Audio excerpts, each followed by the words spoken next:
I still remember the way the road stopped feeling like a road long before I ever saw the church. It was late, too late for anything to still feel alive. My car headlights cut through a thick, crawling fog that kept folding in on itself like it didn't want me to see ahead. The trees on both sides of the narrow path stood too close together, their branches leaning inward as if listening. Every few seconds, the engine made a soft clicking sound, like it was struggling to stay awake. Just like me, I wasn't supposed to be here. That thought kept repeating in my head. Not as fear at first, but as a quiet warning I kept choosing to ignore. The map had called it an old service road, but there were no signs, no markers, only a growing silence that felt heavier the farther I drove. Even the radio gave up halfway through the trip, dissolving into a soft, endless static that almost sounded like breathing. Then I saw it, a shape between the trees. Dark, still, wrongly placed in the landscape, like it had been dropped there from another time. A church, no lights, no cross illuminated, just stone walls fading into fog and a tall, broken steeple pointing into nothing. And yet, the closer I got, the more I felt like it wasn't abandoned at all, because something inside was waiting. And that's when I saw it move behind the stained glass. I arrived just before dusk. The road behind me had already disappeared into fog. Fields stretched on both sides, pale and silent. No wind, no insects, only the low hum of evening settling into the earth. The church stood alone at the edge of the countryside, stone walls dark with age, windows broken like tired eyes. I checked my map twice. The location matched, still felt wrong. Fog curled around the building's base, moving slowly, almost thoughtfully. It pressed against my legs as I walked closer, damp and cold through my clothes. Each step softened by wet grass and unseen mud. No lights, no movement. An abandoned place should feel empty. This one didn't. I stopped at the gate. Rust clung to the iron bars, flaking beneath my fingers.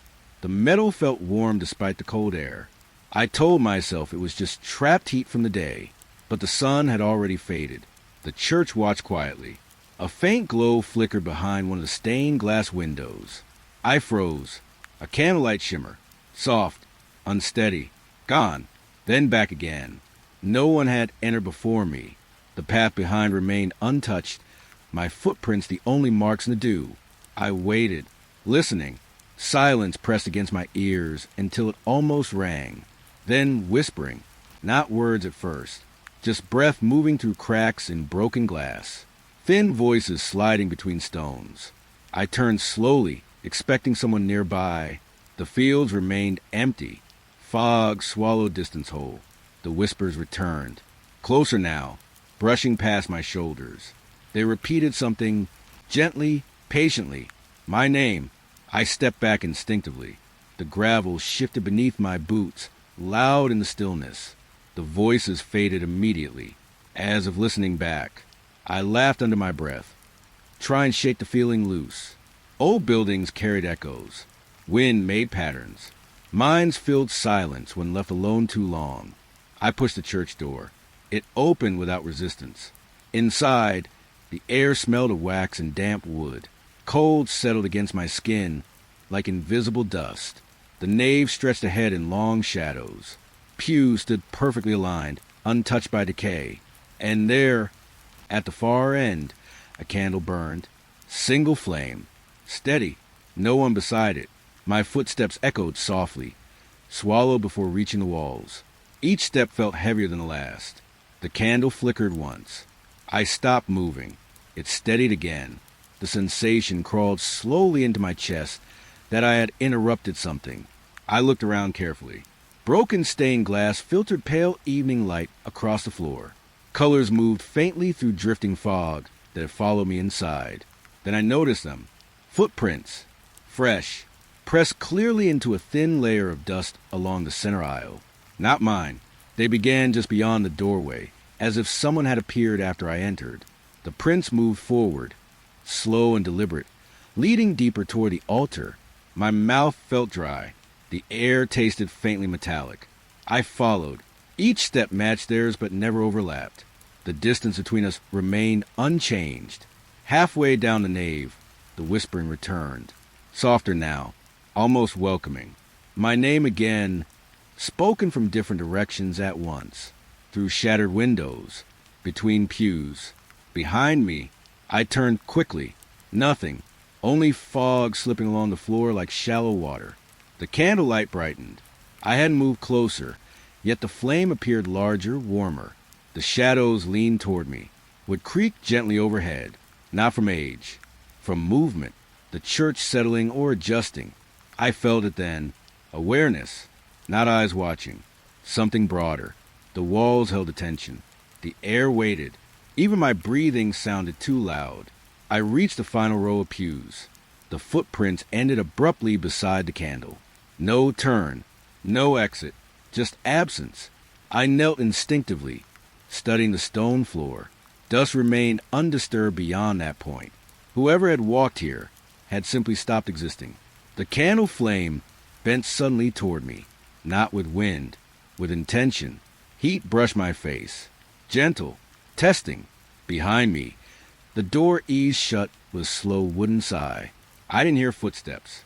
I didn't hear movement. Only the church breathing around me.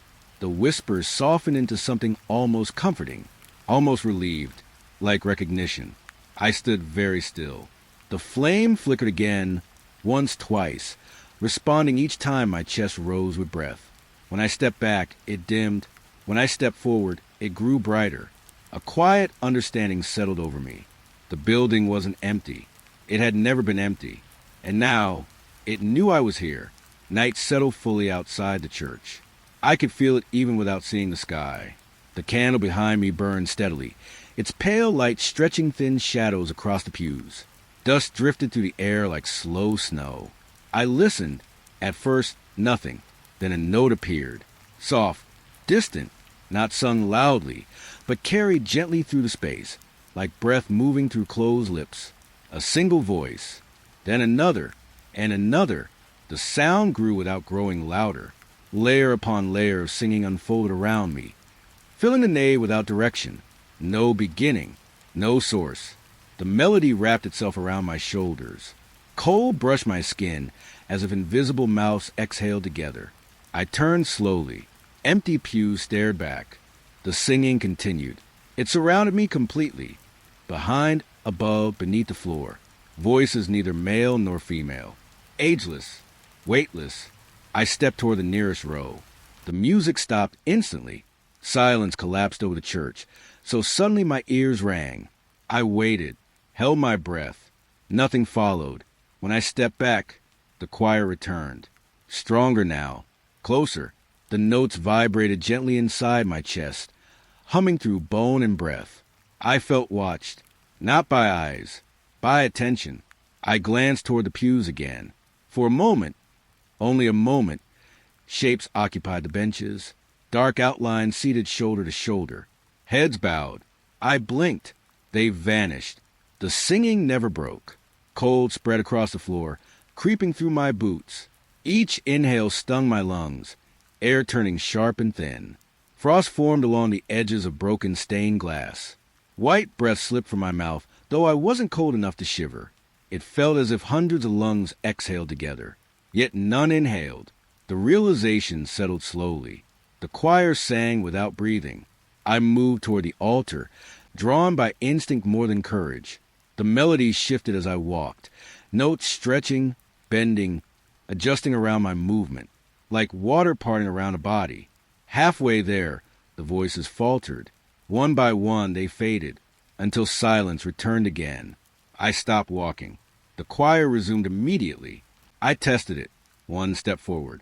Silence. One step back. Song. The pattern repeated perfectly. They stopped whenever I approached the altar, as if protecting something unseen, or waiting. My heartbeat felt too loud now, breaking the fragile rhythm surrounding me. I looked upward. Shadows clung to the rafters.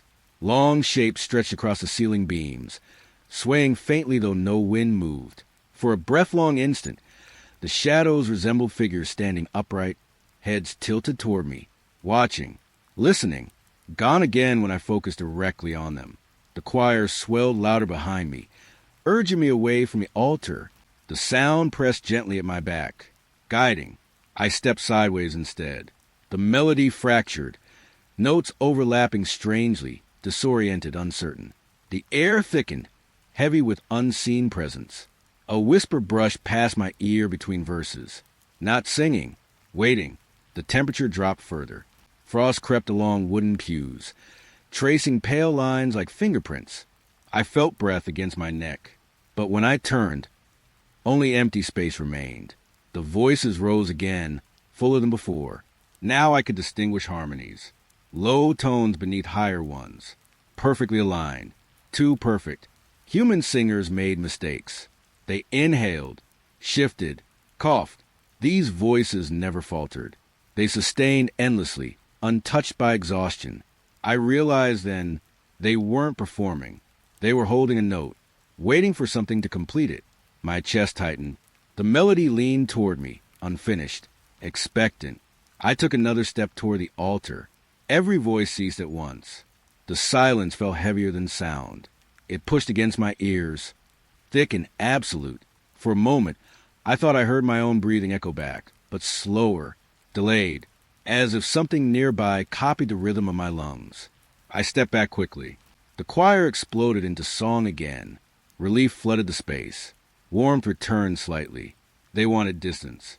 Or maybe they wanted me to listen. I stood in the center aisle, surrounded by invisible singers. The melody softened, almost gentle now, lulling, patient. I closed my eyes. The harmonies moved through me, vibrating in my ribs, filling spaces I didn't know were empty. For a brief moment, I felt included, part of something vast and ancient. Then a voice separated from the others, closer than the rest. It hummed directly beside my ear. My name again, woven seamlessly into song. The choir adjusted instantly, repeating the sound as harmony. My name became music. I opened my eyes. Every shadow in the church leaned slightly forward, waiting. The singing faded slowly, gently retreating into the walls and rafters, one voice at a time, until only silence remained. Cold lingered in the air. The altar stood untouched ahead of me, and I understood something without knowing how. The choir had not been performing for God. They had been singing for whoever entered next. The church felt quieter after the choir vanished. Not empty, just attentive. My footsteps sounded softer now, absorbed quickly by the stone floor. Even the candlelight seemed dimmer, as if listening with the rest of the building. I walked along the side aisle, guided by instinct rather than intention. That was when I noticed the confessional booth. Old wood, darkened with age. Carved panels worn smooth by countless hands. Its door stood slightly open, not broken, not abandoned, waiting. The faint smell of incense lingered around it, fresh, not faded like the rest of the church. I hesitated beside the entrance. The air here felt warmer, almost alive. Before I could step inside, a voice spoke, late but expected. I froze. The voice came from within the booth, calm, gentle, neither old nor young. There had been no movement, no footsteps. I leaned closer to the opening. Darkness filled the interior, thick enough to swallow the candlelight behind me. I didn't say anything. I whispered. Silence answered first, then a soft chuckle. You never needed to. The wood beneath my fingertips felt warm, not like sun-warmed wood, like skin holding heat. I pulled my hand back quickly. The voice continued. You walked away from the river when you were 9. My breath caught. I hadn't spoken of that memory in years. Not to anyone. The scent of wet earth returned suddenly in my mind. Cold water. Fear I never explained. I listened. The voice said quietly, long before words exist. The booth creaked faintly, not from movement, from breathing. The panels expanded slightly under my palm, then relaxed again. Alive. A pressure formed behind my eyes. How do you know that? I asked. A pause. Then softer. I have been listening longer than you've existed here. The statement settled heavily in the air. I stepped inside without meaning to. The door eased shut behind me with a gentle click. Darkness wrapped around me instantly. Warm. Close. The seat beneath me felt recently occupied. The wood held lingering heat, as if someone had just stood up I swallowed. The dividing screen between us remained opaque. No silhouette, no movement, only presence. You carry unfinished confessions, the voice murmured. Memories surfaced uninvited. Moments I never spoke aloud. Regrets without names. Each one rose before I could stop it. The voice responded to thoughts I hadn't spoken. Yes, I remember that. You tried to forget. My chest tightened. The boundary between thinking and speaking disappeared.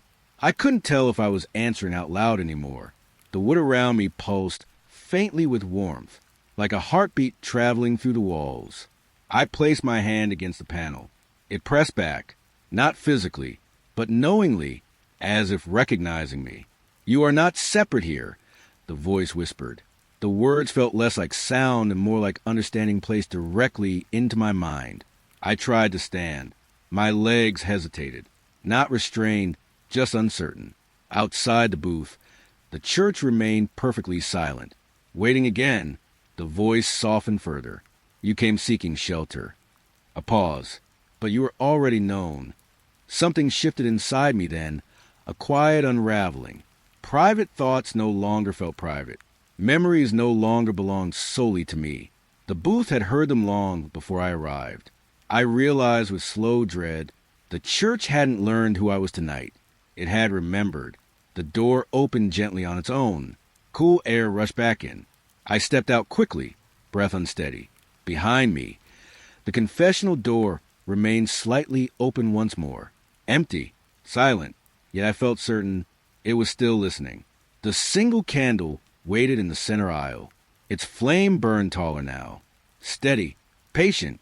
The rest of the church remained dim, shadows stretching farther than they should. I approached slowly. Each step stirred faint echoes beneath the floor. The air smelled heavier, wax, smoke, and something older like damp stone warmed by unseen fire. The flame leaned toward me, not flickering randomly. Following, wind slipped through broken stained glass windows behind me. Cold air brushed my neck, yet the flame bent backward against the draft, moving opposite the wind. I stopped walking. The candle straightened instantly. Its light spread across the stone floor, revealing shapes I hadn't noticed before. Faces, faint impressions trapped inside the walls, half-formed expressions pressing through aging plaster.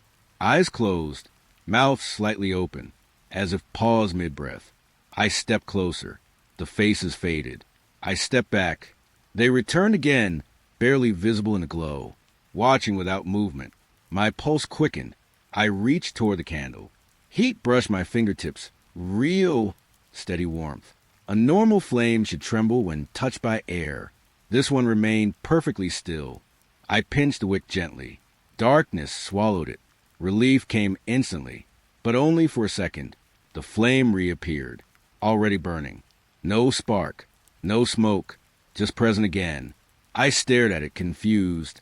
I tried once more, blowing carefully this time. The flame vanished. Silence deepened. Then it returned immediately, unchanged. Behind me, the church shifted. A pew creaked softly. Stone scraped somewhere distant. When I turned, the nave looked slightly different. The shadows rearranged. The aisle longer than before. I blinked. Everything settled back into place. The candlelight pulsed faintly, steadying the room like a heartbeat. I realized slowly the church reset itself around the flame. Each time it burned, the space corrected, aligned, remembered what it was meant to be. Without it, something slipped. I knelt beside the candle, unable to look away.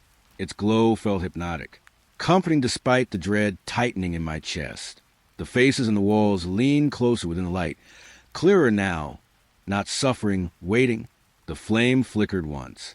The entire church seemed to inhale, would expanded. Stone groaned softly. Alive. I moved my hand through the light. Shadows scattered unnaturally, sliding across surfaces independent of my motion. They hesitated before following me, like reluctant reflections. The candle hummed faintly. A vibration felt more than heard. The sound settled into my ribs, syncing with my breathing.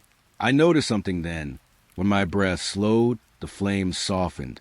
When fear rose, it burned brighter. It reacted to me. Or perhaps I reacted to it. The realization settled heavily. This was not just a source of light. It was an anchor, a center point the church refused to lose. I stood slowly. The flame stretched higher, acknowledging the movement. For a moment, the faces in the walls opened their eyes. Then the light steadied again. Everything returned to stillness. I stepped away carefully. The glow followed just enough to keep me visible. Behind me, the candle continued burning, unending, unquestioned, and I understood with quiet dread, as long as that flame lived, the church would never truly go dark. The first toll came gently, not from above, from below. The vibration traveled through the floor before the sound reached my ears. Stone trembled beneath my boots. A bell, deep, heavy, but it rang somewhere under the church instead of the tower. I looked upward instinctively. The ceiling remained still. No rope moved. No metal swung. Another toll followed. Closer now. Dust loosened from the rafters, drifting through candlelight like pale ash. The floor hummed faintly beneath me. Each ring carried weight, as if something enormous shifted in darkness below the foundation. I stepped cautiously toward the center aisle. The candle flame trembled for the first time since I had seen it. The bell rang again, longer. The vibration climbed through my legs into my chest, rattling breath from my lungs. A crack appeared between two stone tiles near my feet, thin at first, then widening slowly. Darkness filled the gap beneath. Not shadow, absence. Cold air seeped upward, carrying the smell of wet earth and something metallic. Another toll. The crack deepened. Stone edges shifted apart with quiet resistance. I knelt, peering into the opening. Nothing reflected light. No bottom visible. Only depth swallowing the candle's glow. Then footsteps. Faint, echoing upward. Measured, deliberate. Someone walking below the church. My heartbeat quickened. The bell rang again, faster now. The rhythm changed, responding to movement above. I stepped back instinctively. The ringing accelerated, louder, urgent.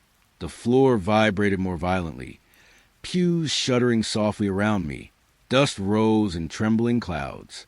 The footsteps beneath matched the bell's tempo, climbing, approaching. I turned toward the entrance, sudden panic pushing through my calm.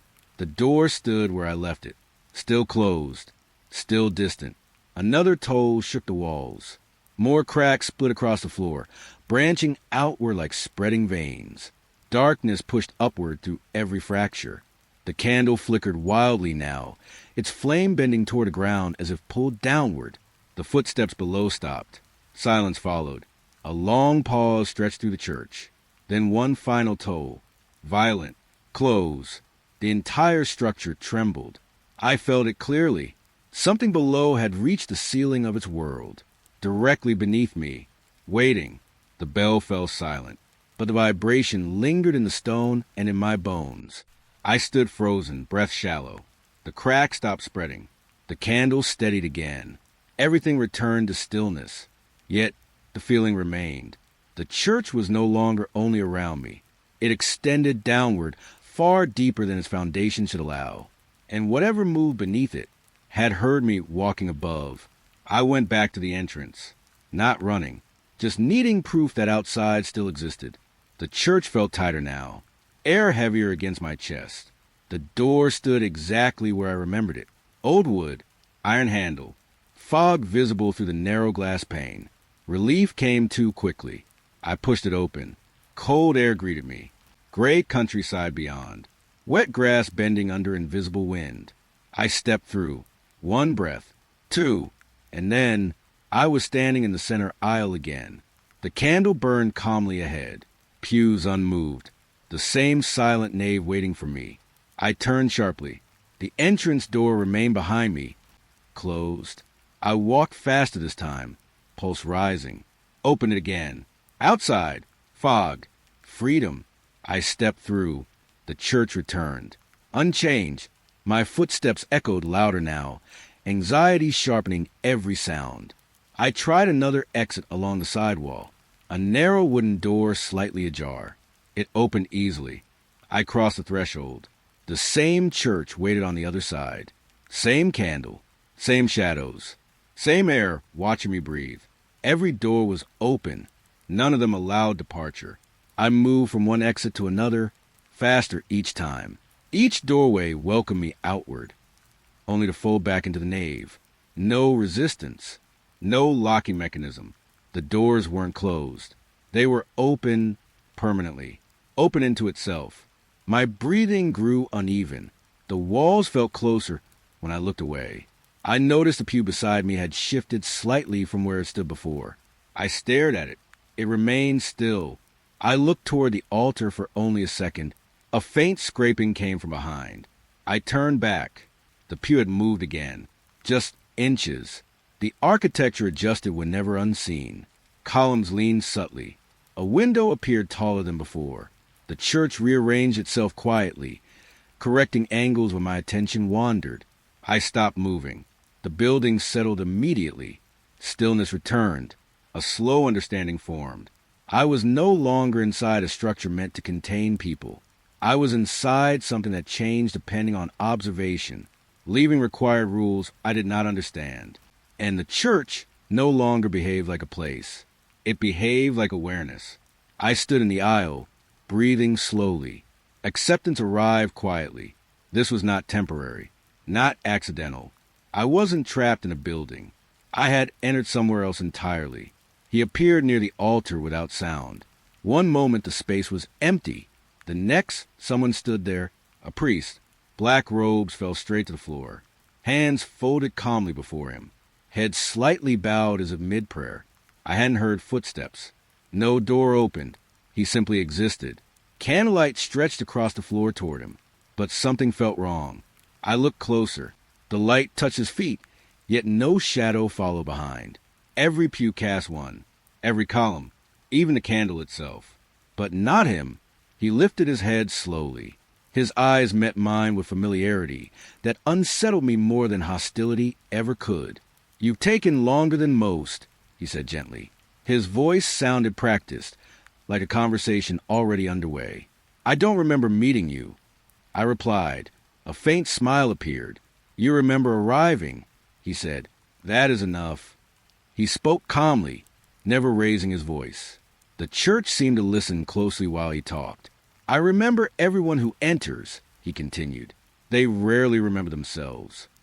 I stepped closer despite the warning tightening in my chest. The candlelight shifted across his face. For a moment, his features looked older. I blinked, younger again. Each glance altered something small, the curve of his mouth, the shape of his eyes, the lines of his skin, like multiple faces struggling to agree on one form. I looked away quickly. When I looked back, another subtle change. He noticed my reaction. "They see what they bring," he said softly. The words felt less spoken and placed directly into the air between us. "Who are you?" I asked. He tilted his head. "A witness," he answered. "A memory keeper." The church creaked gently around us, almost approving. "I've been here before?"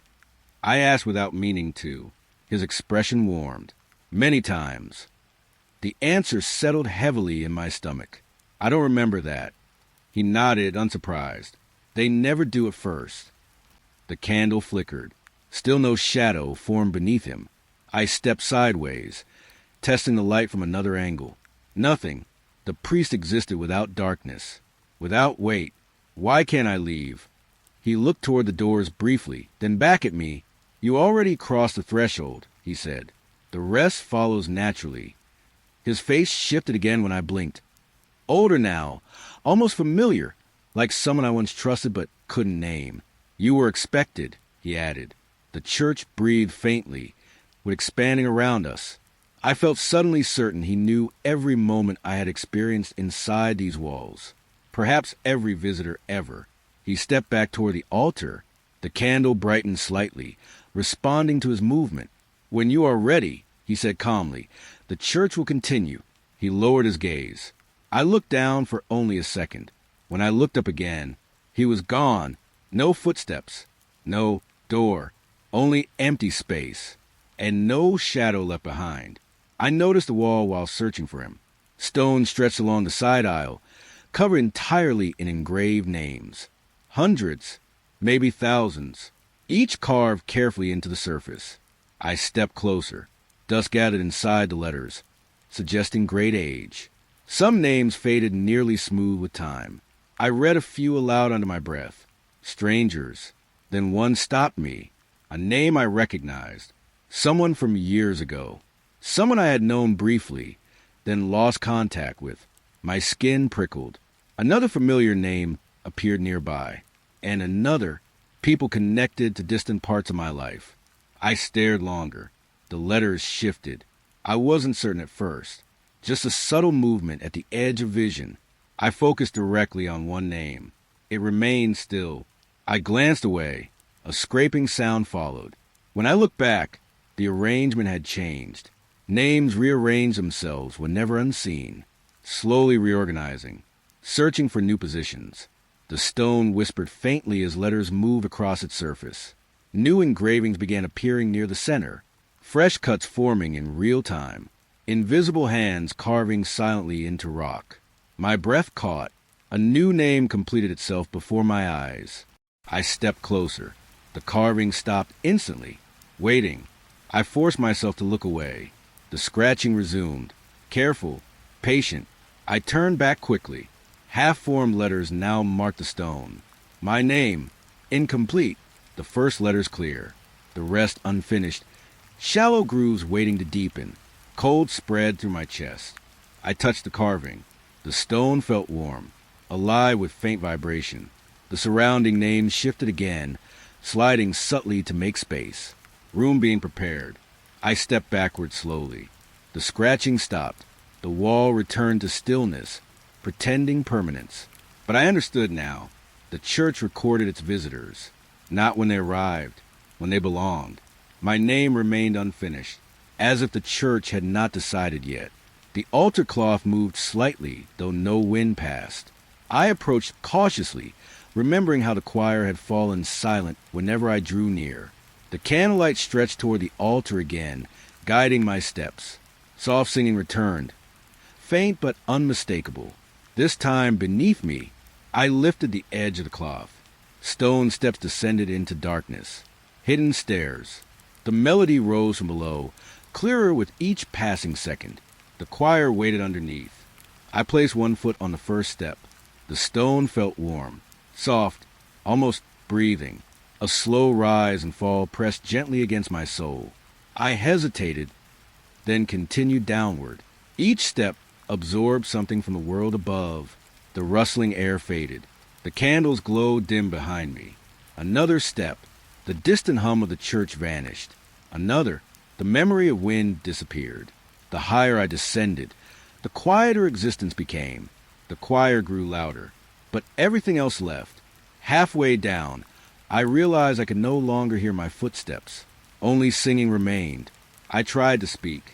No voice emerged. My mouth moved. My throat strained. Silence. Even my breathing made no sound. Panic fluttered briefly in my chest. I turned back toward the altar above. Light seemed impossibly far away now. The steps continued pulsing beneath me like slow lungs guiding me deeper. The choir welcomed me wordlessly. I descended further, surrendering to quiet. By the time I reached the next landing, the world above no longer existed to my ears. Only the singing remained, and I understood with rising isolation. I had followed the choir into a place where sound belonged only to them. A side chamber opened at the base of the stairs. Small, narrow, walls damp with age. A cracked mirror hung crookedly on the far wall, its surface clouded with dust and faint moisture. I stepped closer instinctively. The choir's singing faded behind me, distant again. I faced the mirror. Nothing looked back. The space where my reflection should have been remained empty. Only the room appeared. Stone walls, dim light, silent air. I leaned closer. Still nothing. My hands existed. My body cast shadows on the floor. But the mirror refused me. Instead, another version of the church appeared behind where I stood. The nave looked different. Pews rearranged. Windows intact. Alive. I turned quickly. The chamber behind me remained unchanged. When I faced the mirror again, the alternate church persisted. Movement caught my eye. Figures passed through the reflection's aisle, slow, distant silhouettes. They did not match anything in the real room. One reflection paused. Its head turned slowly, toward me, not toward the mirrored space, toward the world outside the glass, toward where I stood. The surface of the mirror rippled faintly, warm beneath my fingertips. The reflected figure leaned closer from its side, watching, studying. I stepped back slowly, heart tightening.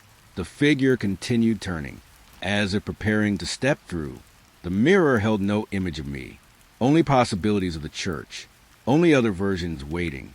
And for the first time since arriving, I wondered whether I was a visitor or the reflection that did not belong. I returned to the nave without remembering how I climbed the stairs. The church greeted me with stillness, heavy, patient. Then something touched my hand, warm. A drop of water slid across my skin. Another followed, striking the stone floor beside me. Rain began to fall. Inside the church, I looked upward. The ceiling remained whole. No openings, no broken beams. Yet droplets descended steadily through the air, glowing faintly as they fell. Soft light shimmered inside, each drop pale and alive. The scent of wet stone filled the room. Warm earth, old air waking again. Water gathered across the floor, spreading in thin reflective pools. As the surface deepened, shapes appeared beneath it. Symbols, lines etched into the stone that had never been visible before. Circles intersecting, marks older than language. The rain revealed what the dry church hid. I knelt beside one glowing puddle. Ripples formed with every falling drop, and within those ripples whispers emerged. Not voices exactly, fragments of words carried in liquid motion. Each droplet murmured differently. Hundreds of quiet sentences overlapping. I leaned closer. The whispers changed. They softened, responded. Fear tightened my chest, and the rain intensified instantly. Drops fell faster, brighter. The church reacted to emotion. I forced myself to breathe slowly. The rainfall weakened, gentle again, testing me, listening. Water slid across my face, warm as breath. For a moment, it felt comforting, almost welcoming. But beneath that warmth lingered inevitability. The rain knew what I felt before I understood it myself. When dread returned, thunderless urgency filled the air. The rainfall thickened, whispering louder, pressing against me from every direction. I stood quickly. The symbols beneath the water pulsed once, then faded as the rain slowed. Soon only scattered drops remained. The floor dried unnaturally fast, leaving no trace behind. The church returned to silence. But I understood now. Even my emotions were no longer private here. The building listened through water. Exhaustion guided me to a nearby pew. The wood looked ordinary, worn smooth by years of use. I sat carefully. At first, nothing. Then the bench shifted beneath me. Subtle movement. The wood warmed instantly, adjusting around my body as though recognizing weight long forgotten. A pressure formed at my sides. Not painful. Holding. Impressions appeared beside me. Indentations where unseen people once sat. Faint shapes pressed into the wood. Shoulders. Hands folded in prayer. Heads bowed beside mine. The air grew heavy with emotion, not my own. Grief settled first. Deep and old. Then relief. Then quiet desperation. Feelings moved through me physically, tightening my chest, numbing my hands. The pew remembered everyone who had ever rested there, and it shared them with me. I tried to stand. My legs resisted. The wood tightened gently beneath my thighs, preventing movement without force. Not trapping, keeping, as if the memory refused to release me yet. More impressions appeared.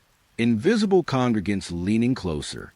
Their lingering emotions pressed into my skin like cold air. Loneliness, hope, confession left unfinished.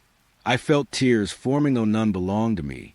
The bench creaked softly, almost soothing, waiting until the memories finished passing through. After several long breaths, the pressure eased. The warmth faded. I stood slowly. The impressions disappeared instantly. The pew returned to emptiness.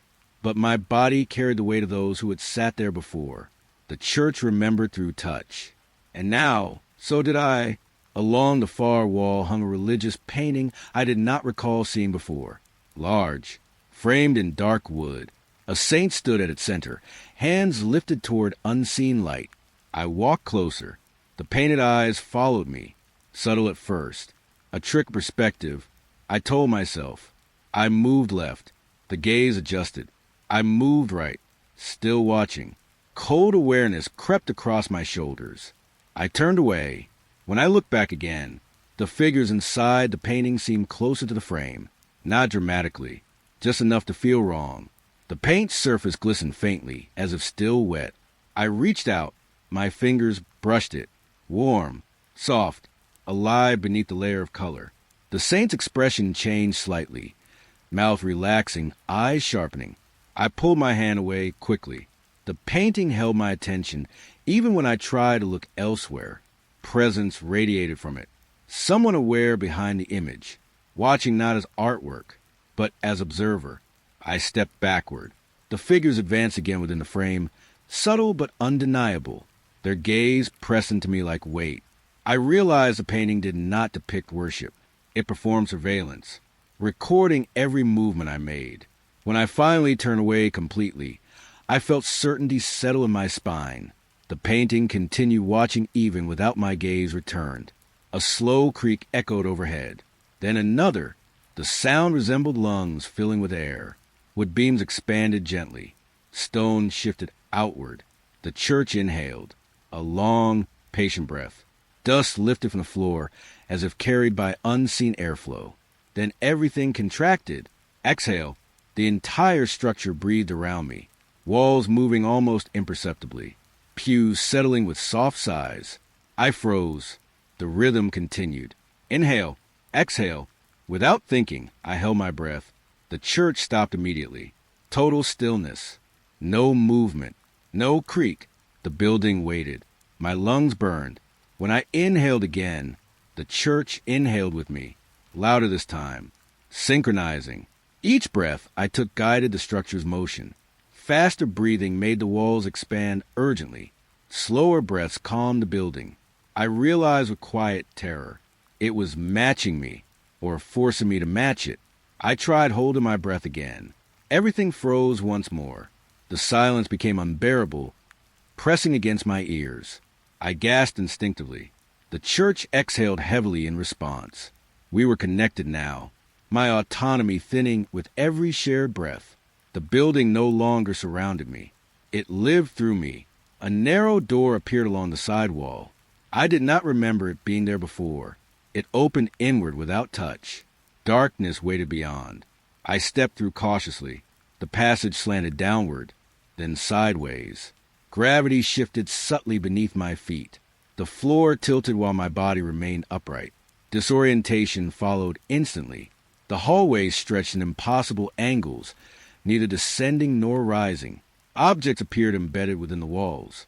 A roadside sign I remembered passing hours earlier. A broken fence. A suitcase I once owned years ago. Pieces of the outside world trapped here. Time folded strangely. Moments repeated in fragments. I heard footsteps ahead. My own. Then my voice spoke softly from somewhere deeper in the corridor. Words forming before I opened my mouth. I shouldn't have come. The sentence echoed. A second later, I spoke the exact word myself without intending to. The passage already knew what I would say. The air thickened. Every step felt delayed, as if reality struggled to keep pace with itself. Memories overlapped with the present, past and future brushing against each other inside the walls. I turned back toward the church entrance behind me. The doorway remained visible, yet impossibly far away. The basement was not beneath the church. It existed beside normal space, somewhere parallel. And as I stood there listening to my own voice repeat ahead of me, I realized the church did not contain rooms. It contained versions of time, waiting for me to walk into them. When I returned to the main hall, darkness waited for me. The single candle at the center aisle had gone out. For a moment, relief touched me. Silence felt softer, without its glow watching me breathe. Then, a spark appeared near the far pew. One candle ignited. No hand, no flame carried from elsewhere. Just sudden light, blooming upward. Another followed beside it. Then another. One by one, candles awakened across the church. Each flame rose slowly, deliberate, as if responding to an unheard command. Warm light spread along the walls, revealing shapes hidden in shadow, things almost seen, faces forming briefly in stone, before fading again, hands reaching from darkness, then dissolving. The candles continued lighting themselves, creating a path down the aisle, a quiet invitation. The flames leaned toward me. I felt it clearly, not suggestion, but expectation. I followed. Every step forward caused another candle to ignite ahead. Behind me, darkness closed gently, extinguishing the previous lights. The church guided movement like breath guiding lungs. The flames revealed moments too quick to understand. A figure kneeling where no one stood. A child passing between pews. A shadow bowing toward the altar. Each image vanished when I focused directly on it. The shadows cast by the candles behaved strangely. They moved without matching the objects that created them. Some crossed the floor against the direction of light. Others paused, watching me walk past. My own shadow hesitated once, lagging behind before catching up again. I reached the altar. The final candle lit itself at my feet. All others went dark simultaneously. Only one flame remained, waiting. The air changed immediately. Heavy, full. Rows of pews felt occupied, though I saw no one. Pressure surrounded me from all sides, like standing inside a crowded room without bodies. Breathing filled the space. Slow inhales, gentle exhales. Not mine. Hundreds of unseen lungs moved together in quiet rhythm. I stepped aside instinctively, making space for someone passing. No one appeared, yet the sensation of presence brushed against my shoulder. The altar became the center of attention. I felt countless gazes fixed forward. Waiting for something to begin, I stood frozen among invisible congregants. The silence deepened until it felt louder than sound itself. Every small movement seemed inappropriate, sacred. I realized I was interrupting a service already in progress. The unseen congregation did not acknowledge me directly, but I felt their awareness. Measured, patient, expectant. The candle flame trembled slightly as if responding to collective breath. No prayer spoken aloud, no voice raised, only perfect stillness shared by entities I could not see. I lowered my head without meaning to. The silence pressed downward, urging participation. For several long moments, nothing changed. Then the invisible breathing stopped at once. Complete stillness returned. The Mass had ended, and I had never heard it begin. A low vibration moved through the floor. The church organ stirred to life at the rear balcony. Keys pressed downward one by one. No musician sat before it. Music emerged, slow, distorted. Notes flowed backward, unnatural, as though time itself reversed inside the melody. Each tone pulled something loose inside my mind. Memories surfaced, then unraveled. Childhood laughter fading before it reached completion. Faces turning younger instead of older. Moments unhappening. I felt years slipping away from emotional memory. Joy undone. Regret unfinished. The melody rewound feeling itself. The church trembled softly with every note. Candles flickered against gravity. Dust lifted upward instead of falling. The music grew heavier. I struggled to hold on to myself as fragments of my past loosened their meaning. A birthday I could almost remember vanished mid-thought. A goodbye I once carried regret for dissolved into emptiness. The organ continued, patient and relentless, reversing attachment. When the final inverted chord sounded, silence slammed back into place. The organ stopped instantly. Still keys, still air, but something inside me felt erased, as if the church had edited my history. I found a door near the side wall I had never noticed before. It looked newer than the others. Hope rose carefully. I opened it. Outside waited. Night air. Open sky. Stars barely visible through thinning fog. I stepped through quickly. The church welcomed me again. Same aisle. Same candle. I swallowed hard and tried another door. Same result. Another exit appeared farther down the wall. I rushed toward it. Opened it. The church returned once more. Each version nearly identical, yet slightly different. One had intact windows. Another held rearranged pews. Another felt older, colder. Layered reality stacked endlessly behind every doorway. I stopped trying to hurry. Hope drained quietly rather than breaking. The church did not prevent escape. It multiplied itself instead. Every exit led deeper inward. Acceptance crept in slowly. Leaving might not exist here. Only continuation. I noticed it near the altar. My shadow moved late, a fraction behind my motion. I lifted my hand. The shadow hesitated before copying me. Cold unease spread through my spine. I stepped forward. The shadow remained where it was, detached, still standing several feet behind me. I turned slowly. It faced the opposite direction now, exploring the church independently. It walked along the pews without me, examining walls, pausing near candles. The church reacted strongly to it. Lights brightened when it passed, would creak gently beneath invisible attention.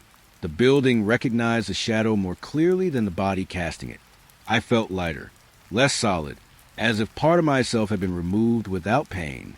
The shadow approached the altar and leaned close to the flame. The candle burned brighter than ever before. The church responded eagerly, not to me, but to the version of me that no longer needed flesh. I stood motionless, watching my own darkness move freely through the space. For the first time since arriving, I wondered which of us truly belonged here, the man standing in the light, or the shadow the church seemed to welcome home. The corridor no longer felt abandoned. Daniel sensed it before he saw anything, a pressure in the air, thick and expectant, like standing backstage before performance meant only for him. The flashlight flickered again. This time, when the beam steadied, the hallway had changed. The doors were closed. All of them. He was certain they had been opened before. Each door now bore a number scratched into peeling paint. The numbers climbed higher, the farther the corridor stretched. He turned slowly. Behind him, where the exit should have been, another door stood. Room 000. The handle turned slightly on its own. Daniel stepped back. From behind the door came breathing, deep, slow, patient. Not hostile, waiting, as if whatever lived inside had known he would return. Daniel forced himself away from the door and entered room 204. Inside sat a desk and an old cassette recorder. The tape was already playing.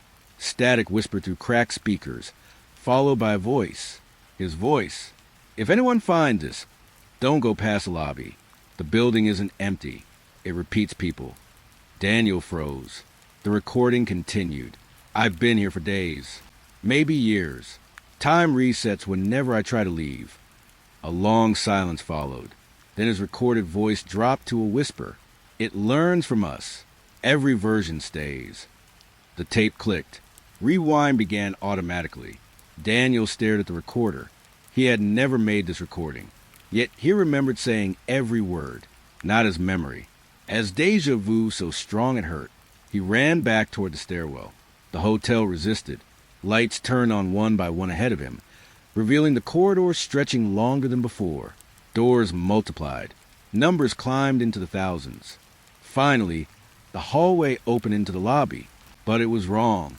The front desk was intact. Warm lamps glowed. Soft music played from unseen speakers. And people stood there. Guests. Dozens of them.